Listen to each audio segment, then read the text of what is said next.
Hey crew, it's Pitt and I'm back with some more ancient lore. Today we're going to be diving back into the work of Gods and Fighting Men by the Lady Augusta Gregory. We are reading aloud and discussing as we go along the various points that are brought to light by the text. It's not the format for everyone, but some people seem to find enjoyment in it, so you are more than welcome to tag along as we begin this exploration.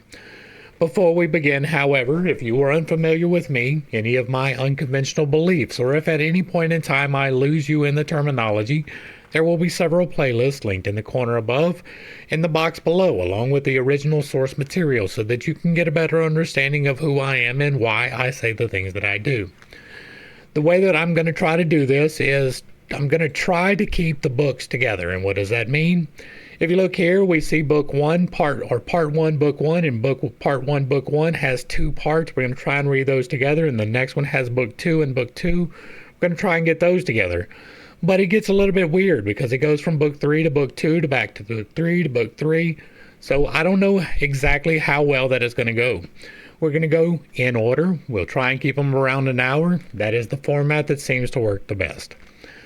With all that being said, let us dive in and begin the exploration of gods and fighting men with part one, book one, Fight with the Firbolgs. It was in a mist that Tuatha de Dannon, the people of the gods of Dana, or as some call them, the men of day, came through the air and the high air to Ireland. It was from the north they came, and in the place they came from they had 4 cities, where they fought their battle for learning. Great Fallius, and shining Gorius, and Phineus, and rich Murius, that lay to the south. And in those cities they had 4 wise men to teach their young men skill and knowledge and perfect wisdom. Cineas, and Murius, and Arius, the fair-haired poet, in Phineus, and Urius of the noble nature in Gorius, and Morius in Fallius itself. And they brought from these 4 cities their 4 treasures. A stone of virtue from Fallius, that was called Leophail, the stone of destiny. And from Gorius they brought a sword, and from Phineus a spear of victory, and from Murius the 4th treasure, the cauldron that no company ever went away from unsatisfied. Now I'm going to go ahead and pop out Google Earth, and we're going to take a look real quick at the actual the actual lay of the land, right? Because what we are talking about is Ireland. Here is the Fair Isle. And it says that they came from the north. Now, generally speaking, there's not a whole lot to the north of Ireland. You have Iceland up here, and it is entirely possible that they came from Ireland. But there is an alternative history that I am a conspiratorial person about, and that is the Isle of Atlantis. Now, in part, if you go back, I have a video called the 12,000 year disaster cycle, and what that 12,000 year disaster cycle entails is that the planet shifts position 90 degrees. So instead of looking like this shining ball of pearl, it's gonna, well, that didn't do it quite right, but not too bad. It's going to go at a 90-degree angle. So instead of north being this way, north very well could have been this way. And if north was indeed this way, well, what do we have right here? The continent of Atlantis. We did a work where we read through Chromaeus and Timaeus, which are works of Plato. They are part of this ancient lore playlist.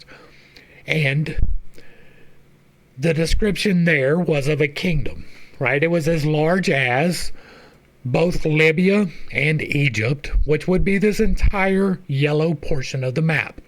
Everywhere that there is sand now in the continent of Africa, they say that there was another continent, a group of kingdoms. There were 10 of them, and that they sunk beneath the sea. My conspiratorial belief is that is along the ridge right here. There are many reasons why I believe that, and they are detailed in the 12,000 year disaster cycle as well as in the works of Timaeus and Crataeus. So we're not going to dive in too deep. But I did want to point out that if this was the turning, then it is very much likely that they could have come from the north, either from Greenland, which is a possibility, or from Ireland, or from Atlantis. That's not to say that that is where they came from, but it is a possibility of where they could have come from. Those are the types of things that I am interested in discovering a little bit more information about, either to confirm or to refute my own particular conspiracy about it. If the information leads away from the things that I believe, then so be it. But if they reinforce that, then so be that. It is entirely possible, at least at this point, that these people were survivors from Atlantis. That these treasures that they brought was part of that. And so, back to the text. Of Spear of Victory, and from Murius the fourth treasure, the cauldron that no company ever went away from unsatisfied. That's interesting, right? We have the Stone of Destiny, which supposedly would cry out whenever there was a king that was crowned.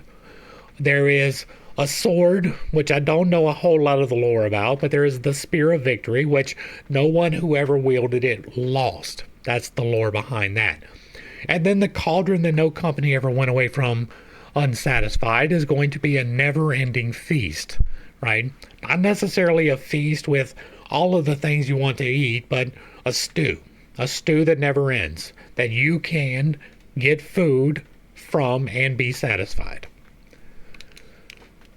It was Nuda, was king of the Tuatha de Dannon at the time, but Manannán, son of Lear, was greater again. And of the others that were chief among them were Ogma, brother to the king, that taught them writing, and Dianchic, that understood healing, and Night, the god of battle, and Credenus, the craftsman, and Goibenu, the smith. And the greatest among their women were Bab, a battle goddess, and Macha, whose mast feeding was the heads of men killed in battle, and the Morrigu, the crow of battle, and Ire, and Poria, and Banba, daughters of the Dagda. All three gave their names to Ireland afterwards. And I was about to point that out, right? Ire here is also Erin, E-R-I-N, and that's where I got my daughter's name from. It means peace in the original language. I was unaware of Podia and Banba, though. That is new to me, and that's interesting. All right. And Eden, the nurse of poets, and Brigitte, that was a woman of poetry, and poets worshipped her, for her sway was very great and very noble.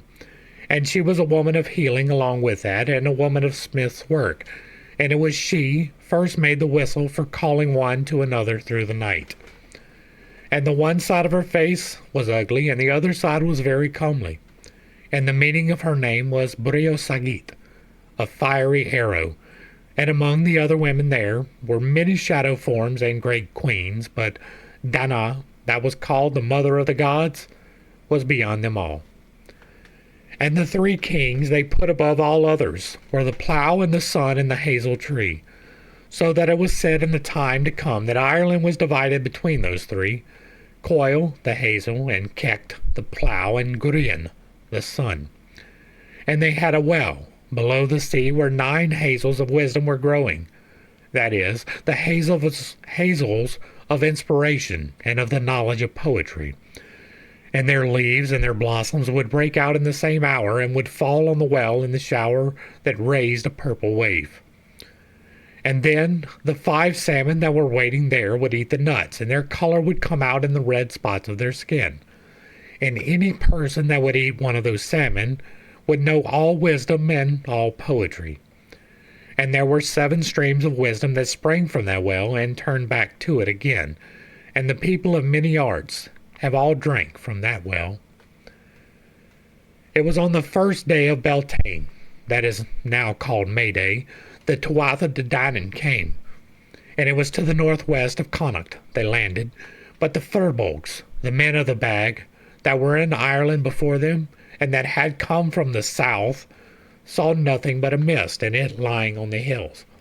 Now, the south here would probably be Norway and Sweden, if we're looking at the same directions that I am conspiring with. Otherwise, it's probably Spain or France. Right? Oh, wrong one. Saw nothing but a mist and it lying on the hills. Yokade, son of Eric, was king of the Firbolgs at that time, and messengers came to him at Timer and told him that there was a new race of people coming to Ireland, but whether from the earth or the skies or on the wind was not known, and that they had settled themselves at Magarin. They thought there would be wonder on Yokade when he heard the news, but there was no wonder on him, for a dream had come to him in the night, and when he asked his druids the meaning of the dream, it is what they said, and it would not be long till there would be a strong enemy coming against him. Then King Yokade took counsel with his chief advisers, and it is what they agreed, to send a good champion of their own to see the strangers and to speak with them. So they chose out Sreng. That was a great fighting man, and he rose up and took his strong red-brown shield and his 2 thick-handled spears and his sword, and he set out from Timer, and he went on towards the place the strangers were, at Magarin. But before he reached it, the watchers of the Tuatha de Dannon got sight of him, and they sent out one of their own champions, Bres, with his shield and his sword and his 2 spears, to meet him and to talk with him. So the 2 champions went one towards the other slowly, and keeping a good watch on one another, and wandering at one another's arms, till they came near enough for talking, and then they stopped, and each put his shield before his body, and struck it hard into the ground. And they looked at one another over the rim. Bres was the first to speak, and when Sreng heard it was Irish, he was talking his own tongue, he was less uneasy. And as they drew nearer and asked questions to one another as another's family and race. And after a while, they put their shields away. And it was what Sreng said, that he had been raised in his dread of the thin, sharp spears Bres had in his hand. And Bres said he himself was in dread of the thick-handled spears he saw with Sreng. And he asked where all of the aims of the Firbolgs of the same sort. And Sreng took off the tines of his spears to show them better, and Bres wondered at them, being so strong and so heavy, and so sharp at the sides, though they had no points. And Sreng told him that the name of those spears was Cresik, and that they would break through shields and crush flesh and bones, so that their thrust was death or wounds that never healed. And then he looked at the sharp, thin, hard-pointed spears that were with Bres, and in the end they made an exchange of spears, the way the fighters on each side would see the weapons the others were used to. And it is the message Bres sent to the Firbolgs, that if they would give up 1/2 of Ireland, his people would be content to take it in peace. But if they would not give up that much, there should be a battle. And he and Sreng said one to another that whatever might happen in the future, they themselves would be friends. Sreng went back to Timer and gave the message and showed the spear. And it is what he advised his people, to share the country and not go into battle with the people that had weapons so much better than their own. But Yokade and his chief men consulted together, and they said in the end, "We will not give up half of the country to these strangers, for if we do, they said, they will soon take the whole." Now, as to the men of Dea, when Bres went back to them and showed them the heavy spear and told them of the strong, fierce man he had got it from, and how sturdy he was and well armed, they thought it likely that there would be a battle.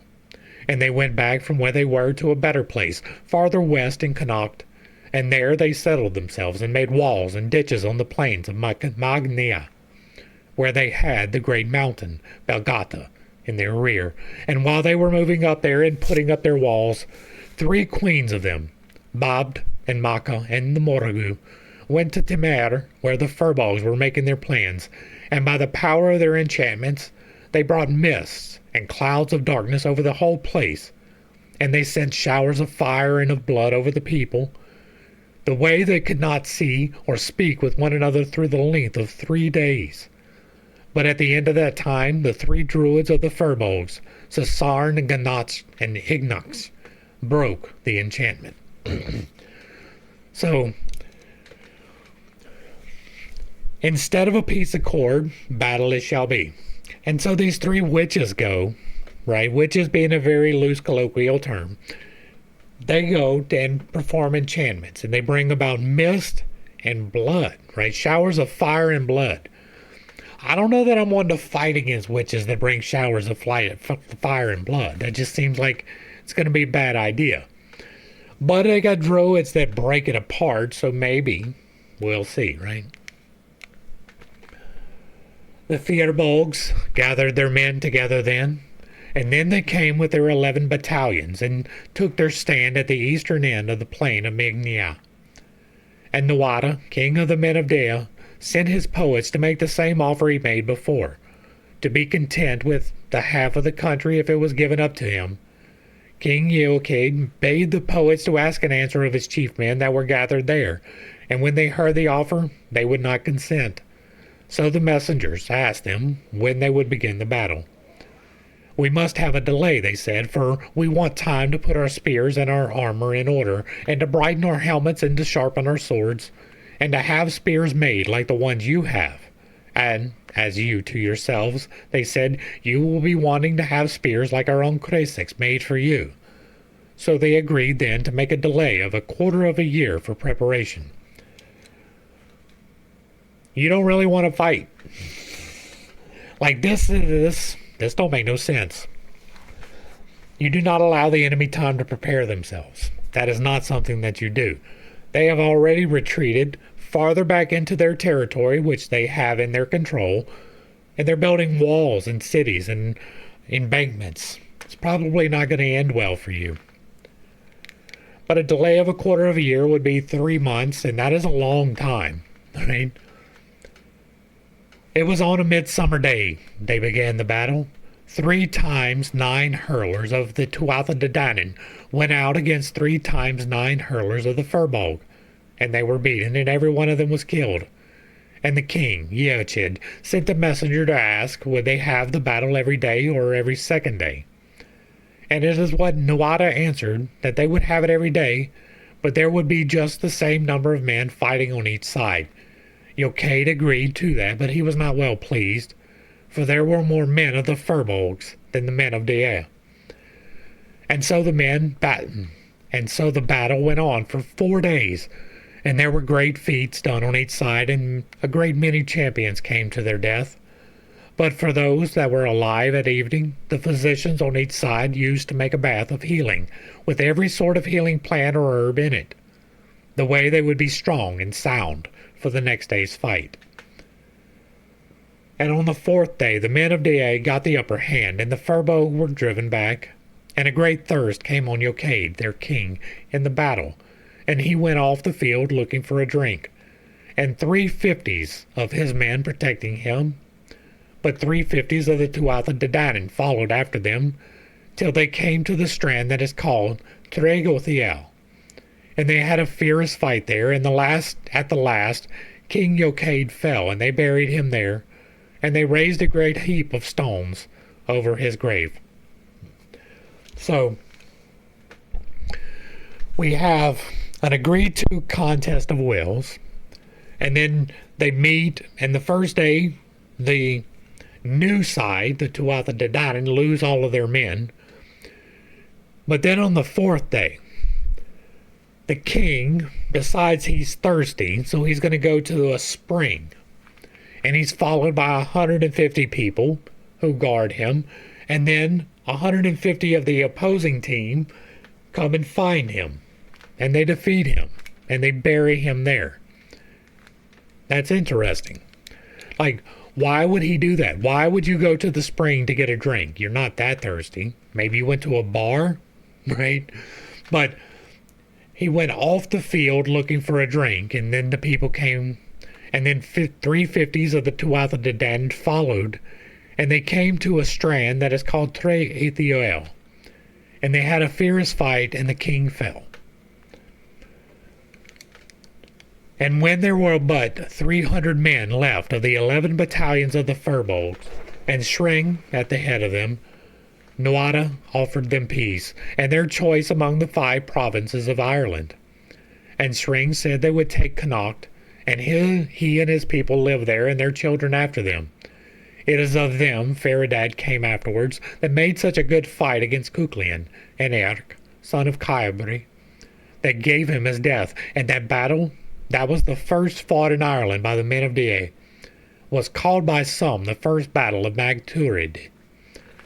And the Tuatha de Dannon took possession of Temer, that was sometimes called Drumcain, the beautiful ridge, and Liathdruim, the grey ridge, and Drum Nagdaskan, the ridge of the outlook. All those names were given to Temer. And from that time it was above all other places, for its king was the high king over all Ireland. The king's wrath lay to the north, and the hill of the hostages to the northeast of the high seat, and the green of Temer to the west of the hill of the hostages. And to the northeast, in the hill of the Cid, was a well called Nemnik, and out of it there flowed a stream called Nith, and on that stream the first mill was built in Ireland.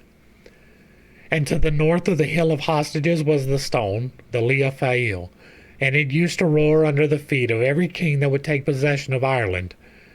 And the wall of the 3 whispers was near the house of the women that had 7 doors to the east, and 7 doors to the west. And it is in that house that the feast of Timher used to be held. And there was the great house of 1,000 soldiers, and near it, to the south, the little hill of the woman soldiers. So there's some interesting things in this, right? It is a history, right? To the best of the recollection. Granted, we will take that. This place has 3 names. Temer seems to be the one that sticks. The Tuatha de Dannon take possession of Ireland through battle. They've defeated the people who live there, called the Firbolg. The hill of hostages was the stone Lafael. It used to roar under the kings. Now, I'm not sure if this is the same stone that is now used by the English for their domination of Scotland, right? It might be the same stone. It might be a different stone. I'm not sure. But this other stuff, the wall of the 3 whispers, that's interesting. I'm hoping we get some more out of that. Was near the house of the women that had 7 doors to the east and 7 doors to the west. Now, we know 7 is an important number. It is more important to have 8, but that would be something different. So we have 7 doors to the east, 7 doors to the west, and it is in that house that the feast used to be held. So that is a great house. And there was a great house of 1,000 soldiers, and near it to the south, the little hill of the women soldiers. Now, it is my understanding that the current gender paradigm started after this, right? The era of chivalry and all of that was well after this. This history, as it appears, is the first and the third, right? That is how it was described in the introduction. The first and the third. We're missing the second, but this is ancient history, right? This is the original histories of Ireland. It is not the new histories that are somewhat distorted. And so it is interesting to note that they had women soldiers. That is all, right? All right, now we're going to do Book 2, or Part 1, Book 1, Reign of Bres. But if Tuatha won the battle, he lost his own arm in it, that was struck off by Shring, and by that loss there came troubles and vexation on his people. For it was a law within the Tuatha de Dannon that no man that was not perfect in shape could be king. And after Tuatha had lost the battle, he was put out of the kingship on that account. And the king they chose in his place was Bres. That was the most beautiful of all their young men, so that if a person wanted to praise any beautiful thing, whether it was a plane or a dun or ale or a flame, or a woman or a man or a horse, it is what he would say. It is as beautiful as Bres. And he was the son of a woman of the Tuatha de Dannon, but who his father was no one knew but herself. But in spite of Bres being so beautiful, his reign brought no good luck to his people, for the Fomor, whose dwelling place was beyond the sea, or as some would say, below the sea westward, began putting tribute on them, the way they would get them under their own rule. It was a long time before that Fomor came first to Ireland. Dreadful they were to look at and maimed, having but 1 foot or 1 hand, and they under the leadership of a giant and his mother. There never came to Ireland an army more horrible or more dreadful than that army of the Fomor, and they were friendly with the Firbolgs and content to leave Ireland to them, but there was jealousy between them and the men of Dea. And it was a hard tax they put on them. 1/3 part of their corn they asked, and 1/3 part of their milk, and 1/3 part of their children, so that there was not smoke rising from a roof in Ireland, but was under tribute to them. And Bres made no stand against them, but let them get their way. And as to Bres himself, he put a tax on every house in Ireland of the milk of the hornless dun cows. I want to look at something real quick. Beyond the sea, or as some would say, below the sea, westward. So, westward would be Spain, if it is in this orientation. But if it's in the natural orientation we have now, that would have to be Newfoundland or Greenland, right? From the west of Ireland is a whole lot of water. So if there was not an Atlantis, that would be a problem. But if there was an Atlantis, and the Tuatha de Dannon came from Atlantis, that might explain some of the animosity, right? The Firbolg already knew them. They were already paying tribute to them. They came from the west. The Tuatha de Dannon came from the north, and they were unknown to the Firbolg, but the Fomor knew them. And the Fomor had beef with them, right? They had some standing that did not allow them to get along. That's interesting. I don't know what it means, but it's interesting. All right. And as to Bres himself, he put a tax on every house in Ireland of the milk of the hornless dun cows, or of the milk of cows of some other single color, enough for 100 men. And one time, to deceive him, Necton singed all the cows of Ireland in a fire of fern, and then he smeared them with the ashes of flaxseed, the way they were all dark brown. He did that by the advice of the druid Fingdal, son of Findamus. At another time they made 300 cows of wood with dark brown pails in place of udders, and the pails were filled with black bog stuff. Then Bres came to look at the cows and see them milked before him, and Sion, father of Luke, was there. And when they were milked, it was the bog stuff that was squeezed out, and Bres took a drink of it, thinking it to be milk, and he was not the better of it for a long time. Did you not notice that it was not white? Like, was milk a different color back then? And there was another thing against Bres. He was in no way open-handed, and the chief men of the Tuatha de Dannon grumbled against him, for their knives were never greased in his house, and however often they might visit him, there was no smell of ale on their breath, and there was no sort of pleasure or merriment in his house, and no calls for their poets or singers or harpers or pipers or hornblowers or jugglers or fools. And as to the trials of strength they were used to see between their champions, the only use their strength was to put to now was to be doing work for the king. Ogma himself, the shining poet, was under orders to bring firing to the place every day for the whole army from the islands of Mud, and he so weak for want of food that the sea would sweep away 2/3 of his bundle every day. And as to the Dagda, he was put to build raths, for he was a good builder, and he made a trench around Bres. And he used often to be tired of the work, and at one time he nearly gave in altogether for want of food, and this is the way that happened.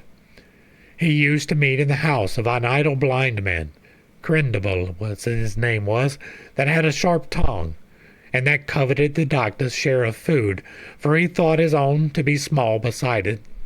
So he said to him, For the sake of your good name, let the 3 best bits of your share be given to me. And the Dagda gave in to it that every night. But he was the worse of it, for what the blind man called a bit would be the size of a good pig, and with his 3 bits he would take a full third of the whole. So you were eating 3 pigs a night, or 9, if he was taking a third of it? That's a little bit excessive. But one day, as the Dagda was in the trench, he saw his son, Angus Og, coming to him. That is a good meeting, said Angus, but what is on you? For you have no good appearance today. There is a reason for it, said the Dagda, for every evening Crindonbell, the blind man, makes a demand for the 3 best bits of my share of food, and takes them from me. I will give you an advice, said Angus, and he put his hand in his bag then and shook out 3 pieces of gold and gave them to him. Put these pieces of gold into the 3 bits you will give this evening to Crindonbell, and they will be the best bits of the dish, and the gold will turn within him the way he will die. So that evening the Dagda did that, and no sooner had Crindonbell swallowed down the gold than he died. Some of the people said to the king, The Dagda has killed Crindonbell, giving him some deadly herb. The king believed that, and there was anger on him against the Dagda, and he gave orders that he should be put to death. But the Dagda said, You are not giving the right judgment of a prince. And he told all that had happened, and how Crindonbell used to say, Give me the 3 best bits before you, for my own share is not good tonight. And on this night, he said, the 3 pieces of gold were the best things before me, and I gave them to him, and he died. The king gave orders then to have the body cut open, and they found the gold inside it, and they knew it was the truth the Dagda had told. And Angus came to him again the next day and said, Your work will soon be done, and when you are given your wages, take nothing they may offer you till the cattle of Ireland are brought before you, and choose out a heifer then, black and black-maned, and I will tell you the signs of. So when the Dagda had brought his work to an end, and they asked him what reward he wanted, he did as Angus had bidden him, and that seemed folly to Bres. He thought the Dagda would ask more than a heifer of him. And there came a day at last when a poet came to look for hospitality at the king's house, Corpre, son of Atan, poet of the Tuatha to Dannon, and it is how he was treated. He was put in a little dark, narrow house where there was no fire or furniture or bed, and a feast, 3 small cakes, and they dry, were brought to him on a little dish. When he rose up in the morrow, he was in no way thankful, and as he was going across the green, it is what he said, with food ready on a dish, without milk enough for a calf to grow without shelter, without light in the darkness of night, with enough to pay a storyteller, may that be the prosperity of Bres. And from that day there was no good luck with Bres, but it is going down he was forever after. And that was the first satire ever made in Ireland. Now, as to Tuatha, after his arm being struck off, he was in sickness for a while, and then Dannon, the healer, made an arm of silver for him, with movement in every finger of it, and put it on him, and from that he was called Tuatha Argatlam, of the silver hand, forever after. Now Miach, son of Dannon, was a better hand at healing than his father, and had done many things. He met a young man, having but one eye, at Timer one time, and the young man said, If you are a good physician, you will put an eye in the place of the eye I lost. I could put the eye of that cat in your lap in its place, said Miach. I would like that well, said the young man. So Miach put the cat's eye in his head, but he would as soon have been without it after, for when he wanted to sleep and take his rest, it is then the eye would start at the squeaking of the mice, or the flight of the birds, or the movement of the rushes. And when he was wanting to watch an army or a gathering, It was sure to be in a deep sleep. And Miach was not satisfied with what his father had done to the king, and he took Tuatha's own hand that had been struck off, and brought it to him, and set it in his place, and said, Joint to joint, and sinew to sinew. 3 days and 3 nights he was with the king. The first day he put his hand against his side, and the second day against his breast, till it was covered with skin. And the third day he put bulrushes that were blackened within the fire on it. And at the end of that time the king was healed. But Dannon was vexed, and when he saw his son doing a better cure than himself, and he threw his sword at his head, that it cut the flesh. But the lad healed the wound by means of his skill. Then Dannon threw it a second time, that it reached the bone, but the lad was able to cure the wound. Then he struck him the third time, and the fourth, till he cut out the brain, for he knew no physician could cure him after that blow. And Miach died, and they buried him. And herbs grew up from his grave, and the number of his joints and sinews 365. And Naomi, his sister, came up, and spread out her cloak, and laid the herbs out on it, according to their virtue. But Dannon saw her doing that, and he came and mixed up the herbs, so that no one knows all their right powers to this day. Then, when the Tuatha de Dannon saw Tuatha as well as he was before, they gathered together into Timar, where Bres was, and they bade him to give up the kingship, for he had held it long enough. So he had to give it up, though he was not very willing, and Tuatha was put back into the kingship again. There was great vexation on Bres then, and he searched his mind to know could he be avenged on those who had put him out, and how he could gather an army against them. And he went to his mother, Eri, daughter of Delbeth, and bade her to tell him what his race was. I know that well, she said, and she told him then that his father was a king of the Fomor, Elathan, son of Delbek, and that he came to her one time over a level sea in some great vessel that seemed to be of silver, but she could not see its shape, and he himself having the appearance of a young man, with yellow hair, and his clothes sewed with gold, and 5 rings of gold about his neck. And she said that had refused the love of all the young men of her own people, gave him her love, and she cried when he left her. And he gave her a ring from his hand, and bade her give it only to the man whose finger it would fit. And he went away the same way as he had come. And she brought out the ring then to Bres, and he put it round his middle finger, and it fitted him well. And they went then together to the hill where she was the time she saw the silver vessel coming, and down to the strand, and she and Bres and his people set out for the country of the Fomor. And when they had come to that country, they found a great plain with many gatherings of people on it. And they went to the gathering and looked the best. And the people asked, where did they come from? And they said they were come from Ireland. Have you hounds with you? They asked him then, for it was the custom at that tune, when strangers came to a gathering, to give them some friendly challenge. We have hounds, said Bres. So the hounds were matched against one another, and the hounds of the Tuatha de Dannon were better than the hounds of the Fomor. Have you horses for a race? They asked him. We have, said Bres, and the horses of the Tuatha de Dannon beat the horses of the Fomor.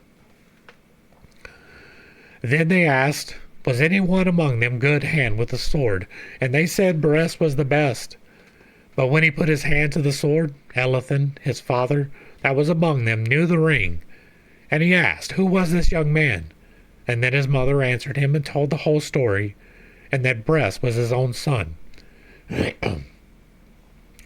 There was sorrow on his father then, and he said, what was it drove you out of the country you were king over? And Bres said, nothing drove me out but my own injustice and my own hardness. I took away their treasures from the people and their jewels, and their food itself, and there were never taxes put on them before I was their king. That is bad, said his father. It is of the prosperity you had a right to think more than of your own kingship. And their goodwill would be better than their curses, he said. And what is it you are come to look for here? I am come to look for fighting men, said Bres, that I may take Ireland by force. You have no right to get it by injustice when you could not keep it by justice, said his father. What advice have you for me then? Said Bres. And Elathan bade him to go to the chief king of the Fomor, Balor of the Evil Eye, to see what advice and what help he would give him. And that is going to bring an end to these first two sections. There was some interesting things to note here, but we're dealing with deep history, right? This is very old and possibly messed with.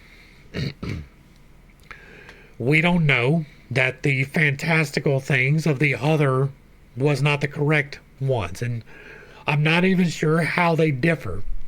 But it was interesting to note that either way, coming from the north would have been hard, right?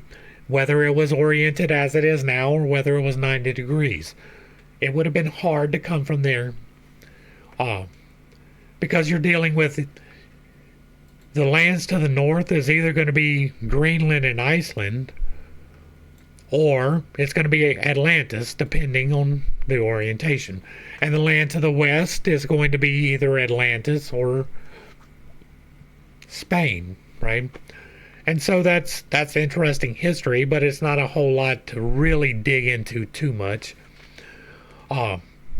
Hopefully we get a little bit more enlightenment as we go along. I don't know how much I will have to add to these things. It is me learning things and sharing them with you. So we are going to discuss what feels like needs to be discussed, and we will not what doesn't, what I don't understand, or what I need more study on. If you have some insights that I don't have in this, leave them in the comments below. If you like what I'm doing over here, give me a like, share, and a sub. Throw me a comment. If you agree or disagree, if it remains respectful, it gets to remain up. And if there is a different work that you would like to see me go through in the same manner we are doing here, leave that down below as well. If you really like what I'm doing, hit me with that super thanks. To the crew, thanks for hanging out. I appreciate every single minute that you are here with me, and I am praying for you every single day. Until next time, I love you. God loves you. You are perfect, whole, and complete just the way that you are. And this has been Pitt State. Peace.